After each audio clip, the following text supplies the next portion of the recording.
book with the name of The 4-Hour Work Week by Tim Ferriss. And I remember my wife looked at me with big eyes when I picked up this book, because she was thinking, how on earth are you only going to work 4 hours a week?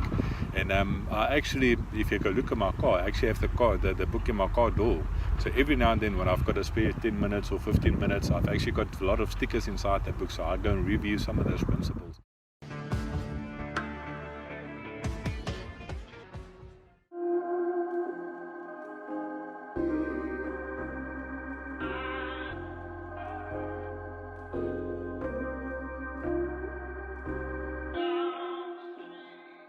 So, my first book, I've already held it up actually, so no surprise. Absolute classic. New York Times, so 20 years as the #1 personal finance book of all time. Not even New York Times, all time. This is an absolute must-read book. It is literally the foundation of pretty much every book going into sort of financial wealth building investment. It's the foundational concept of everything.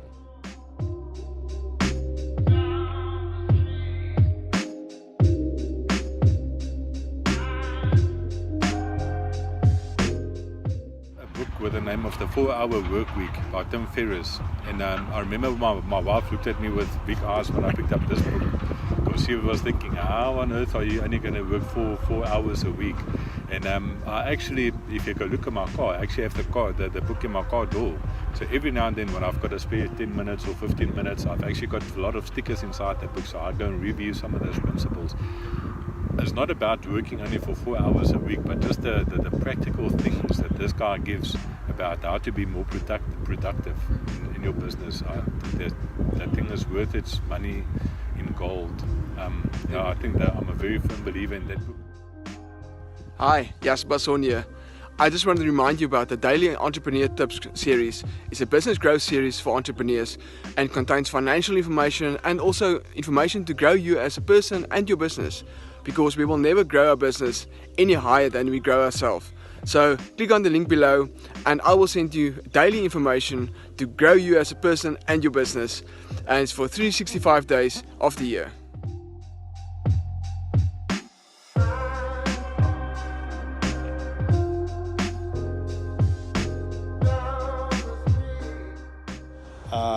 The Body Shop is one that comes to mind, Anita Roddick, and just how some of the difficult situations that she found herself in actually created the company that she ended up developing. Yeah. And an example of that was there was the space that she managed to rent was relatively cheap simply because of the mold that was on the walls, and the only color paint that could disguise the mold was a kind of green and brown combination, and that eventually became the corporate colors of the Body Shop. So in some respects you can read a book that gives you the 10 points of how to do X, Y and Z, and you might remember it, you might not, but when you read how somebody else went through the process, certain things begin to resonate slightly differently than a 10-point checklist, and I think that those are the most useful for an entrepreneur.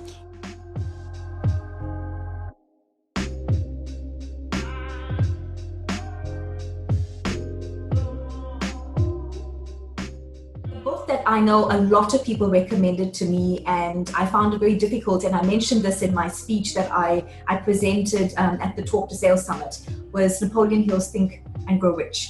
And the reason I said it was a difficult read is because it's quite in depth, it's quite philosophical, but it teaches one about the importance of believing in oneself's ability to acquire riches. And I think you need to be very, very clear about yourself and your ability to acquire riches. Many of us do not believe that we have the ability to become wealthy. And yes, I'm speaking about financial wealth, and I'm speaking about the stuff that we admire other people having and we long to have, and we have the exact same ability to have. That book changed my life. I read it every day, either in the morning or in the evening. I reread different excerpts of the book that I know means something to me in a different setting or situation. But get the book and read it, not just read it, study it. It details steps that you need to take to acquire riches in life. And I was the sort of person that really thought riches are for everybody else. Wealth is for entrepreneurs, CEOs, directors, politicians, and the class of people that I admired from afar. And it's not. It's for moms and dads. It's for everybody, because we all want to have a better life. We all want to give our children a lot more than we had. We all want to have amazing holidays and live a quality of life that we are proud of. There's nothing bad about it. So the book taught me a lot in terms of being a strong entrepreneur. It's changed the way I deal in my relationships with people and in my business. So it's made a huge impact on me.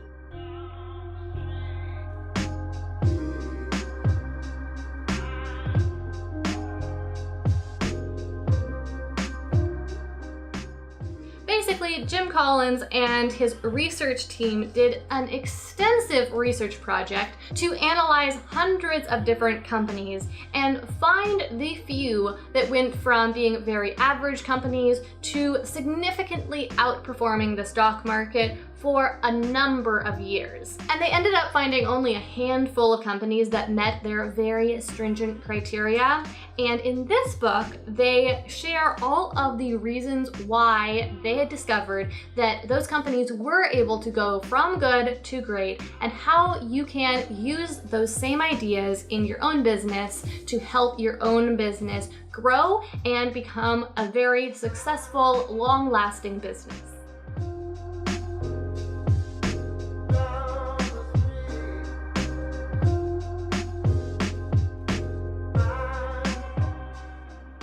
Ben Horowitz, while running a billion-dollar company, he ran into a lot of things that really caused a lot of problems. And I think what he really highlights here is that while most people who write books and talk about business sort of highlight business and entrepreneurship as such like a golden opportunity, there's going to be a lot of problems, and you have to face those problems. And he talks about those problems and how he faced them, how some of his acquaintances and friends, co-workers faced those problems and how they dealt with them. And I think it's definitely going to help you out in growing your business and running your business, managing it. And that's why when I personally ask most business owners what was the most influential or most impactful book that you've ever read, so many of them say it was called The Hard Thing About Hard Things. That is their #1 book.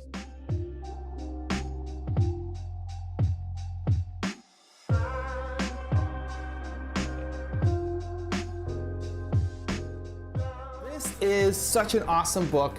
What it does is basically tell you the stories of a whole bunch of different entrepreneurs, and each story is only, 4 pages long, 5 pages long. So I can open it up, and so here, story of Jeff Bezos. There's a picture, there's a quick quote of him, there's his story, there's these little tidbits that come out, more tidbits, story, and then you're done. So in 4 pages, you have the history of Jeff Bezos and how he got started. And it does that over and over and over again for lots of famous entrepreneurs that you would recognize. What I found it useful for is that it was a motivational boost for me. One, I believe in modeling success. You've seen a lot of the videos that I do. It's all about modeling success. And that saved my business. And so this is a quick hit of tons of different entrepreneurs that you can model. I used it as inspiration in the mornings for me. This used to be my routine.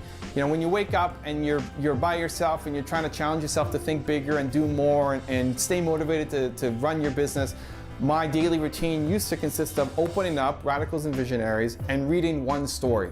And I'd get an idea from them, and I'd get inspiration and motivated and get some energy from them. And you can do it in a couple minutes. It's such an easy, quick read. So you'll get lots of ideas from it. You'll get lots of energy from it. Definitely worth checking out.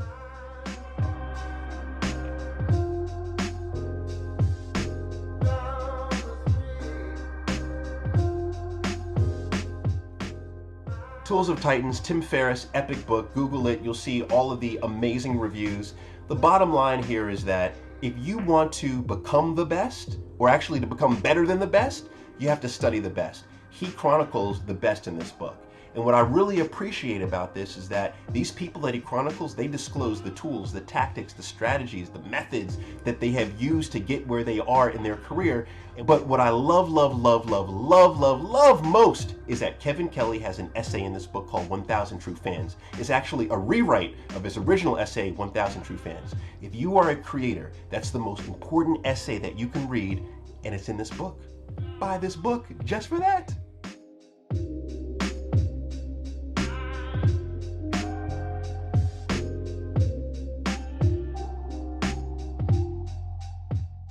blue ocean strategy challenges companies to break free of what they describe as the bloody red ocean of competition. The authors provide tools and frameworks for redefining market boundaries, attracting entirely new customers, breaking the value-cost trade-off, and creating a leap in value for buyers.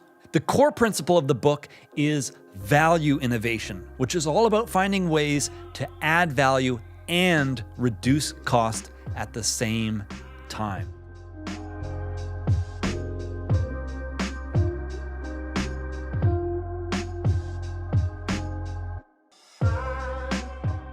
This book lays the perfect foundation for entrepreneurship and running a company. It's designed for high-level entrepreneurial thinking that produces big results. So here are a few actionable insights from this book. So the underlying theme of the book is that the key to getting rich and growing your financial wealth is to avoid making stupid decisions. And the way you can do that is through dedicated thinking time. And one of the biggest drivers of bad decision making in business comes from emotion. And the author argues that when emotions go up, intellect goes down. In fact, Warren Buffett said that optimism is the enemy of the rational investor. And this same concept applies to entrepreneurs as well. Now, the one thing I love about this book is that it tackles each component of running a business and then gives you thinking time prompts at the end of every chapter. And these questions will force you to think about your actions and your business at an entirely different level. Now, the author recommends dedicating 30 to 45 minutes of uninterrupted